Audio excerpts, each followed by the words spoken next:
over the past 40 years, the evolution of demand-driven business models has further put pressure on supply chains. Operational shifts towards speed, flexibility, small batch production change how labor and environmental risks are produced, concentrated and governed. And we see this specifically within the fast fashion and now the ultra fast fashion sectors. Transparency has been viewed as an end goal in itself. The reality is that it's just a means to an end, right? It's only effective when it triggers some kind of corrective action and is accountable to workers. Welcome to a new episode in the series focused on sustainability in fashion. I am your co-host, Giulia Bottaro. The fashion industry has sprawling supply chains. For example, the top I'm wearing took a year to be produced, from the design stage, with its raw materials being sourced from one country, to be assembled in another one, and the final garment hitting the stores in another continent altogether. This quite not so straightforward process comes with significant impacts and risks, compounded by a lack of transparency and widespread malpractices. While most people tend to be aware of the striking environmental damages caused by fashion, the social ramifications are often underestimated. According to RepRisk, 2/3 of fashion supply chain risks are social, such as human rights breaches and poor working conditions. It turns out that the supply chains of this $1.7 trillion industry are quite fragile, and it's only getting worse amid tariffs and global trade instability. We discuss what this means for its future with Anya Clark, Head of Labor Rights in Supply Chains and Investor Strategy at the Business and Human Rights Center. Hi, Anya. Thank you so much for joining us today. No problem, Julia. Really happy to be here. Can you tell me about your experience and your role at the BHRC? Yeah, sure. So I lead the Labour Rights Programme at the Business and Human Rights Centre, which means that I lead the strategy and development, focusing on business accountability and transformation in relation to a wide spectrum of labour rights issues, from decent work, including freedom of association and collective bargaining, to responsible purchasing practices, to severe abuses, including debt bondage and forced labour at the other side of the spectrum. Our work is grounded in a deep understanding of the centrality of worker power to responsible business conduct and in bringing to an end systemic drivers of abuse. Over the past 4 years, we've repeatedly shaped our strategies to maximize impact, integrating the climate and labor intersections to reinforce the rigor of our corporate research and advocacy. It's really interesting that you mentioned climate and social elements, because these two things really go together, even though sometimes it doesn't look like it. And for us at Shake It Not Burned, it's all about achieving a just transition. So there is no point in getting to net zero if then a lot of people are working in slave-like conditions. Talking about the fashion industry, which is the focus today, I mentioned in the intro that the supply chains are quite fragile. And this is a very big question, but what makes these supply chains so fragile? Yeah, I mean, it's such a good question, and the answer is complex. There's multiple intersecting issues. We operate in the first instance in an economic system that is highly unequal, where wealth and profit is accumulated and maximized at the top of supply chains, so with brands and buyers. And commodities, raw materials, and labor are exploited in global majority countries. The dominance of this model facilitates various forms of exploitation, including poverty wages, discrimination and violence, crackdowns on trade unions and collective organizing, rising precarity of work, and a lack of social protections. And across the supply chain, the risk of exploitation is heightened by weak labor governance. This includes the complex and opaque network of global supply chains, where outsourcing and subcontracting are prized for their efficiency, and business incentives, which are misaligned. So human rights are externalized and commercial incentives are prized over others. So over the past 40 years, the evolution of demand-driven business models has further put pressure on supply chains. So operational shifts towards speed, flexibility, small batch production change how labor and environmental risks are produced, concentrated and governed. And we see this specifically within the fast fashion and now the ultra fast fashion sectors. These purchasing practices are so central to understanding augmented fragility in the supply chain. Faster production cycles are being layered onto a system where commercial practices are already misaligned with worker protection.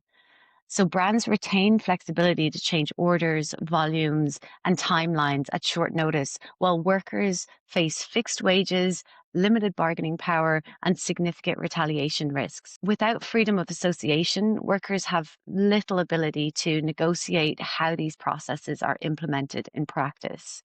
This is why harms are so unevenly distributed and ultimately concentrated on those that are in the most precarious conditions within supply chains. So, if we take lead times, for example, which are a cornerstone of responsible purchasing practices, when they're shortened without corresponding changes to order stability, suppliers have very little way to respond.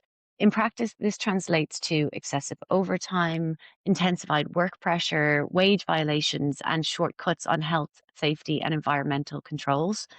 And these outcomes are passed along to workers very often within the supply chains. We've documented these impacts in our most recent report about brand purchasing practices during the US tariff crisis, which shows that some of the heaviest costs of those US tariffs fell on those least able to bear them, which is women workers on apparel factory floors.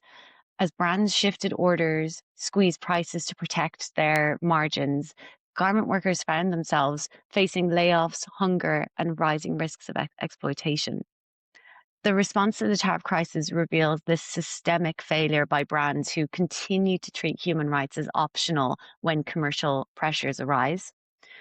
And on top of these kind of very structural issues within the sector, we have additional contextual issues, including geopolitical environments, as I've just mentioned in the US tariff example, and environmental and landscape disruption, climate breakdown, and the aftermath of the pandemic, which has put additional financial and economic burden on some of these key sourcing contexts.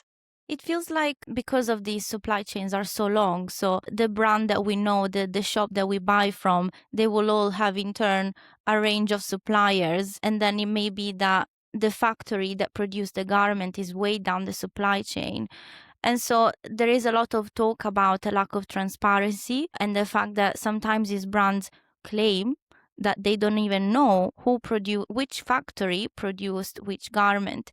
So ultimately, how is this lack of transparency affecting stakeholders in the industry? First of all, just to say it's an excellent observation, and it's not an exception.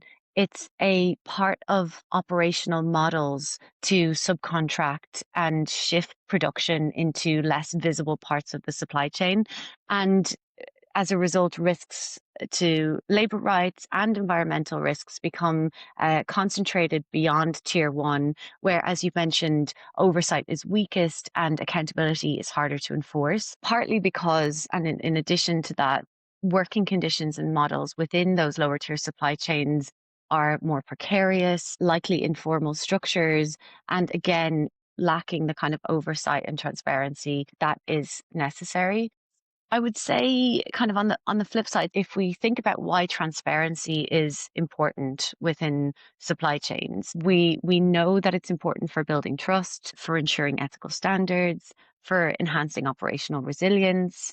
Um, if you're a company and you're mapping the origin and flow of materials, the number and location of suppliers, the demographics of your workforce, and any contextual and geographic risks, we know that those companies are better able to identify labor rights abuse or operational issues and more easily comply with regulations. Frankly, there's a lot of emerging due diligence and trade sanctions that are being introduced, not just in the global north, but also in global majority countries that will incentivize better practice in this regard. To kind of reflect a little bit on my point around production cycles and the increasing volatility, but increasing pace of those cycles. Transparency is important in that regard for earlier risk detection. Where risk emerges very quickly, transparency can help identify operational signals that are commonly associated with heightened risk in practice, such as repeated last minute order changes, sudden spikes in order volumes, or persistent schedule compression.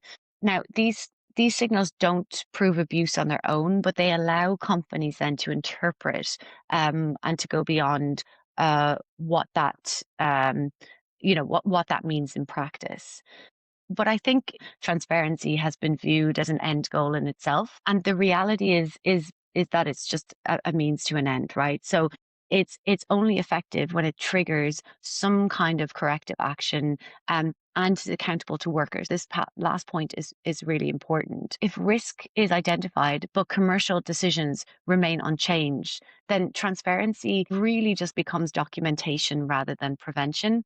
And in addition, transparency without worker access to that information is extremely limited. Not only workers really validate the transparency or the findings within that data, but they can also raise concerns about it and essentially prove the validity of those findings. And this is where traditional mechanisms for increased transparency fall short. So I'm talking about kind of audits, disclosure requests, because they're both periodic and they're retrospective in a structure, in an infrastructure that requires ongoing, proactive um, transparency or risk mapping. So, what alternatives are available out there that would be a bit better in providing actual data? Well, reliable data. From a labor rights perspective, there is a legitimate and recognized mechanism in most countries and most jurisdictions for workers to provide that proactive monitoring approach to risk. And that is through unions, collective bargaining structures, worker committees that are embedded in global framework agreements or other engagement or other agreements with unions, which essentially function, as I mentioned, as a proactive risk mitigation tool. Workers are acutely aware of the risks that are happening in factories or in their places of work, and they're best placed to offer solutions to those problems. And so it becomes a much more proactive and ongoing approach that is worker centered with worker agency to control the outcomes of those issues. Legitimate union or worker voice is the best way to kind of inform and mitigate these.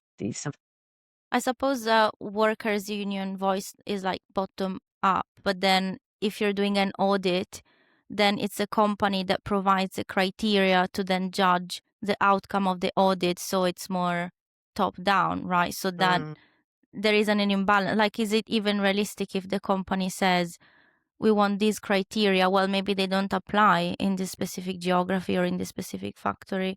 Does it make sense?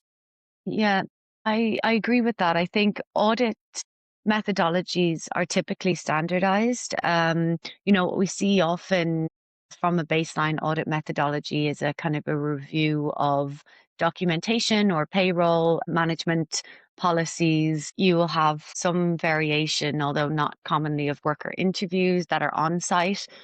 So again, you have this kind With of the power pressure. imbalance. Yeah. Exactly, you can have power imbalances uh, between management and employees who don't feel at liberty to speak freely and fear retaliation in many cases. And then the third element is the visit to production facilities and dormitories, which is often standard. There's many kind of methodological challenges with that approach. It's time bound. Quite often, it'll be pre-announced or pre-arranged so that employers can ensure that they meet the standards of the audit Yeah. at the time that they're visiting. Again, I think there is an element of um, you know, how well trained the auditor is to spot issues like forced labor, for example, which are deeply challenging to identify in a workplace context where you might have elements of coercion. Again, very difficult to identify, um, and multiple other indicators of forced labor that can be easily kind of concealed on the day of an audit. It reminds me of a notorious Chinese brand that I don't know if last year or 2 years ago, they invited a bunch of influencers to one of their factories, and they were like, "Oh, look, these factories are so clean. The workers are so happy. Everybody's smiling," and nobody on the internet believed them because people are aware of what's behind really these Mm. brands. And if you put 1,000 new styles per day on your website, like surely someone down the supply chain is unhappy. You mentioned there social and environmental risks, but maybe we could focus on the social more. So can you provide some examples of the most prevalent risks found in the apparel industry? We're seeing this playing out in real time in a lot of the South and Southeast Asian contexts that we work in. Environmental risks are compounding and interacting with social risks in a myriad of ways.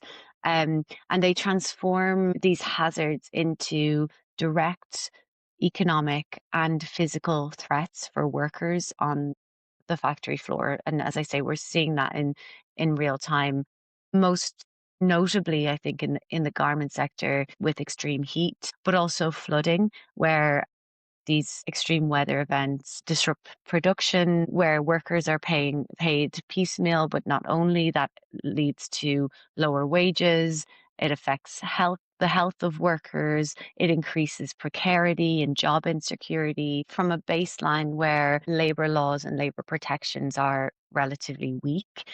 Workers just simply don't have the capacity or resources to adapt, and as such are bearing the brunt of these intertwined risks.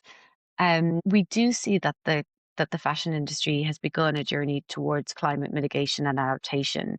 Mm-hmm. We did a research recently about just transition planning within the garment sector, and we looked at 65 largest apparel brands and how they were addressing social risks associated with the climate crisis and ultimately kind of incorporating worker engagement into those policies. And we found that across the board, companies are setting these very ambitious climate targets and commitments to decarbonize their operations and supply chains, Mm. but that factory workers on whom the industry rests and much of the value is extracted, we're entirely missing from these conversations and these commitments. So So it's all very high level kind of goals. exactly, a high level, it's clear that the social implications of the just transition imperative are absent.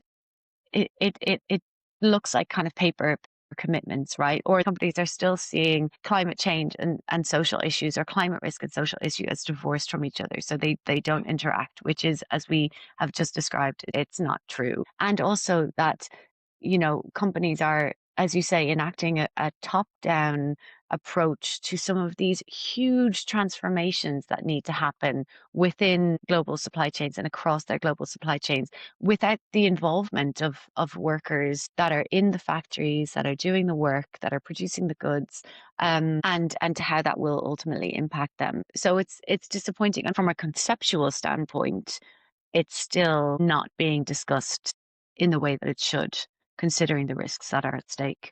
Yeah.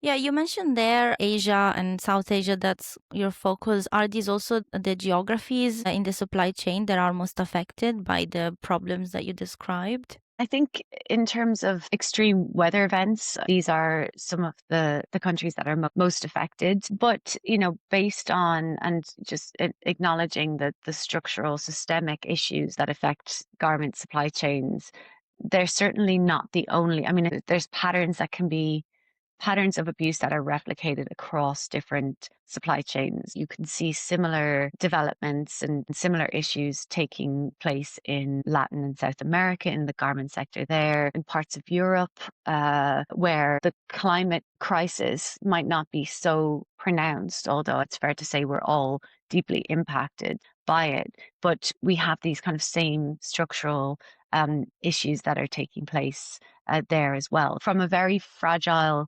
baseline, you can see how these issues emerge and are exacerbated based on these contextual factors. So, easy question. What are some of the solutions to these issues? Yeah, so I would say that governments have a pivotal role to play through regulations, incentives, and creating that enabling environment, the infrastructure for workers and for worker rights. Governments are essential because many of the risks that are produced by competitive dynamics cannot be solved through voluntary or unilateral measures alone. Um, if that were the case, we would have seen much more progress to date. Governments can clarify that due diligence must cover business model risk, including purchasing practices and commercial behavior that create excessive pressure, not only penalizing supplier misconduct, which we see quite a lot. Between companies and their suppliers in these contractual purchasing practices and business models. And through incentives and market shaping, governments can introduce conditionality, right? So a level playing field should mean no company gains advantage by shifting predictable harm onto workers or the environment. Um, and finally, the infrastructure or the enabling environment questions. Governments must strengthen labor protection and inspection, access to remedy, and protections for freedom of association. Because again, these elements reduce inequality between capital and labor or between employers and workers. These elements go beyond kind of the transparency tools, the monitoring systems, because they enable workers to really access that information and use that information without fear of retaliation and to be truly engaged with business as part of their ongoing due diligence measures. Two things come to mind. The first, that it sounds challenging because we're talking about an industry that is across various countries, so various jurisdictions. So, how do you deal with the fact that maybe you have a very enlightened government somewhere that wants to impose laws, but then they should also be respected by a government somewhere else, maybe where these factories are located? And secondly, the EU has been enacted 2 years ago the Corporate Sustainability Due Diligence Directive, or CSDDD. Do you think that is doing something? You mentioned there the government is important, so do you think this is achieving anything? The on the second point, I think we need to wait and see. It's not clear. I think the final text is certainly not as strong as we would hoped it would be, particularly Yeah. around this kind of stakeholder engagement and union engagement point. But I think it's more than we had a couple of years ago, 5 years ago, and we need to ensure that what we do have is kind of robust and enforced, and that companies essentially take it seriously, and that there are true incentives for better practice and penalties for non-compliance. And so I guess the shorter answer is I'm hopeful, but we need to kind of wait and see how that transpires. I think positively from the conversations that we have with companies where they engage with us, they often reflect that these types of regulations and market incentives, they are important in driving Mm-hmm. better practice. And so even from, the company perspective, this is on their radar. They are enacting or hoping to enact those that fall in scope, the regulation. And I think it does, it could have a really positive effect on not only on EU companies, but also kind of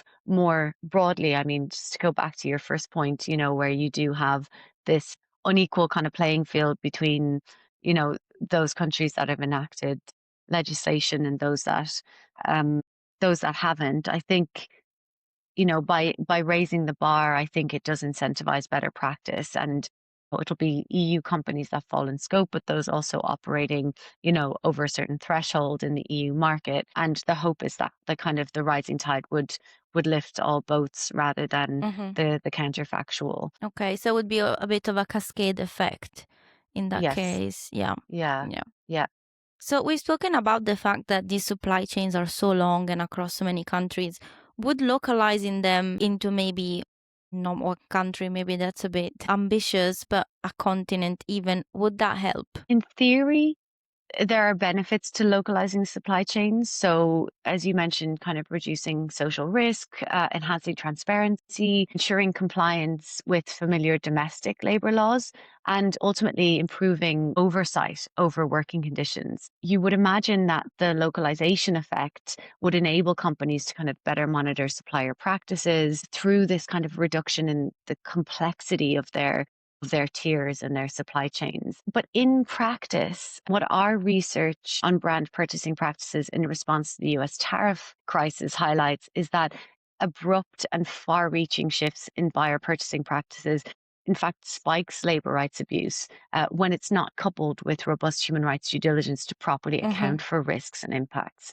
So I think it's the manner in which any changes happen, which is important. Since the tariffs came on board, we have recorded kind of buyers moving rapidly to reassess sourcing strategies and production costs, and as a result, suppliers experienced orders being cancelled, delayed, sourcing locations reconsidered, and price reductions demanded, frankly, of those suppliers. And these costs were passed directly onto workers and have resulted in layoffs and reduced working hours, delayed payments, and other broader social consequences, including pushing some workers into destitution and to pick up um, other types of informalized and precarious work. Any shift in purchasing practices to a localized environment must be conducted in that sense with human rights due diligence to assess the impact of workers, particularly if you're talking about a broad based shift in purchasing behavior from a country like Bangladesh that relies so much on the ready-made garment sector for its exports. This is a question that I normally ask to people when discussing why companies should take certain action for environmental reasons. It feels a bit weird to ask it for human rights, but ultimately, a lot of companies think only in terms of the bottom line. Why should companies in the fashion sector clear up the human right breaches across the value chain? Yes, I think to your point, it does seem strange to kind of have to reiterate the business benefit to upholding, respecting, and protecting human rights across supply chains, and yet in a context where companies are mandated to make profits and maximize profits, and investors are incentivized uh, on those same objectives, often the argument or the discussion comes down to, what are the benefits? And I think, there's pros and cons to that argument. I think if you put a financial figure or incentive on human rights, you risk reducing human rights to a material figure or a kind of a value, Hmm. and then kind of risk again ignoring those rights that may not have the same type of risk or severity. For example, the difference between, I don't know, kind of forced labor issues and the importance of freedom of association and collective bargaining. That said, there is a lot of evidence to suggest and evidence of worker engagement, worker productivity, robust and proper health and safety standards, that productivity does improve, that engagement rates improve where workers feel valued and respected, and that they can contribute in a healthy and meaningful way to discussions that are taking place that affect them in factories and places where they work. On the human rights side of things, sometimes it's difficult for companies to really get their head around what that means in practice. But ultimately, what we're talking about is dignity at work, so that workers can take breaks when they need to, are getting wages that are paid on time, and with which they can meet their basic needs, that being the kind of the living wage, not the minimum wage, and that companies have a responsibility to provide that for workers across their supply chains. And that does have a commercial benefit in the long term. Yeah, I think to your first point, maybe that's why this question feels a bit icky, because everything is quantified to the max, and really we shouldn't be quantifying human rights or human dignity, as you Mm. mentioned. But thanks for nonetheless clarifying what the benefits Mm. are, because some people want to know that. So to conclude, what can our listeners do, whether they are consumers, employees, or entrepreneurs or Mm. policymakers? Seems like Mm. we should Mm. be speaking to policymakers mostly. Yeah, I mean, I think this is another great question. My initial thoughts are sometimes I feel like the emphasis on individual responsibility can be slightly overstated, right? We've talked a lot about the systemic issues that are arising from business practices. And as such, individual choices can feel like a drop in the ocean when you're thinking about resolving some of these really entrenched and uh, embedded kind of structural societal issues. At the same time, I do think individual choices matter in shaping norms and expectations.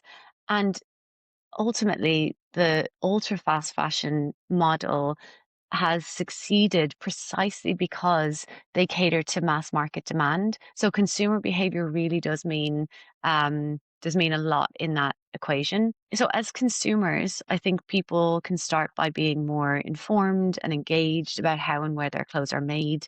And by recognizing that lower prices are often linked to heightened human and labor rights risk for workers along the supply chains, and shifting purchasing practices even incrementally, can help signal that exploitative practices are neither invisible nor it's acceptable. I think that's an important point from an individual choice perspective. As employers and professionals, I think we do have influence, particularly in the global north, and probably most of your listeners as well, to have influence through the companies that we work in, particularly by supporting responsible sourcing practices, fair purchasing, and greater transparency through our own and our company's kind of supply chains. Going back to a previous point, I do think meaningful and lasting risk mitigation does really depend on public policy. So regulation is essential to rebalance power and redistribute value across economic systems so that um, uh, social costs are internalized, and that labor exploitation to maximize returns is frankly no longer acceptable. And so citizens and any policymakers that are listening to the podcast can play an important role through a number of different means, whether it be consumption choices, through civic engagement, those with um, more power and ability to enact certain laws or enforce certain laws should also take that seriously as part of their remit. It was a really, really good conversation. Thank you for shedding more light on all the issues and risks and human rights abuses across the supply chain in the fashion industry. Thank you to our listeners for tuning in once again. We have a newsletter. We are on LinkedIn, we're on YouTube, on Instagram. So follow us wherever you are. This is one of the episodes in the fashion arc. We're also going to talk about the cost of inaction and the circular economy. So stay tuned. Thanks again and see you next week.